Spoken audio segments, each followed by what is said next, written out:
আসসালামু আলাইকুম, সবাই কেমন আছেন? আগে ভিডিওটা দেখেন, তারপরে কিছু কথা বলবো। একটা ফালতু আজাইরা ও উদ্ভট টপিক আমার এই ভিডিওতে কমেন্ট করে যাবেন, আপনার পেজে হাজার হাজার ফলোয়ার বেড়ে যাবে। যারা এই জাতীয় টপিক দিয়ে ভিডিও বানান তারা নিজেরা না পাচ্ছে সফলতা, না আপনাকে সফলতা দিচ্ছে। ওনাদের মতো বড় বড় ক্রিয়েটররা আজ পর্যন্ত আপনাকে আমাকে বলে নাই তাদের ভিডিওতে কমেন্ট করার জন্য। তারা এমনভাবে কন্টেন্ট তৈরি করে যাতে আপনি আমি দেখে মনের জায়গা থাকি, ভালো লাগা জায়গাতে কমেন্ট করি এবং শেয়ার করি। আপনারা অনেকে বুঝছেন কি বিষয়ে কথাগুলো বলবো। আপনিও ওনার মতন হয়ে যান, তাহলে আপনিও কাউকে রিপ্লাই কমেন্ট দেওয়া লাগবে না। উনি যে কাজগুলো করে আপনি ওই ধরনের ভিডিও বানান, তাহলে মানুষকে আপনার রিপ্লাই কমেন্ট করার লাগবে না, কিছু করা লাগবে না। মানুষ এমনি আপনার পাশে থাকবে। ওরা বলে আজাইরা ভিডিও বানায়, মানুষ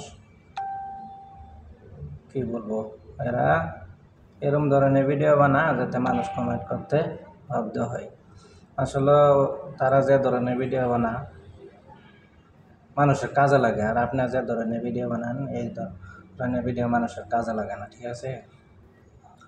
উনি যে পরিমাণ মানুষকে টাকা দেয়, আপনি মনে হয় 2 টাকাও দেন না, এখন তো দিচ্ছেন না মনে হয়। আপনি নিজেও দান করতে পারেন না, অন্য কাউকে দান করতেও দেন না। আর আপনি তাদের ভিডিও ফটো তুলে বলতেছেন তাদেরকে সাপোর্ট করতে বারণ করেন। আরও কিছু কিছু লোক কমেন্টে বলতেছে ঠিক বলেছেন। তাদের উদ্দেশ্য কথাগুলো বলা, আপনারা তো কোনো সময় তো গরিবের পাশে থাকতেই পারেন না, কোনো সময় 2 টাকা সাহায্য করতে পারেন না, তার সাথে যদি কেউ হাত বাড়ায় 2 টাকা চাতাও পারেন না। আর ওনার মতন লোক হাজার হাজার টাকা মানুষকে দিতেছে, গরিব মানুষকে দিতেছে, আর সেটা আপনাদের সহ্য হইতেছে না। কেন, কিসের জন্য আপনাদের সহ্য না? আপনারা একটা কমেন্ট করেন, এটাই বেশি। তাদের ভিডিও আপনারা দেখেন দেখিয়া এই জন্য তারা গরিবের পাশে থাকতে পারে। হাজার হাজার টাকা মানুষেরা দেয়, একজনের 10,000 20,000 টাকা দেয়। মানুষ কেমন তো ঘরও তুলে দিছে, আগুন দা ঘর পুড়ে গেছে, সেই ঘরও বিল্ডিং তুলে দিছে। আর আপনি কয়জনটা দিচ্ছেন, কয়টা দিচ্ছেন? আমার তো মনে হয় 1টাও তো দিচ্ছেন না।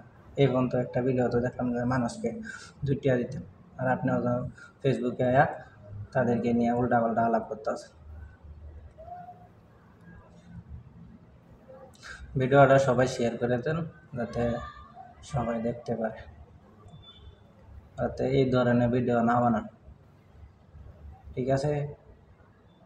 আগে মানুষের পাশে থাকেন, তারপরে বানায় এই ধরনের ভিডিও।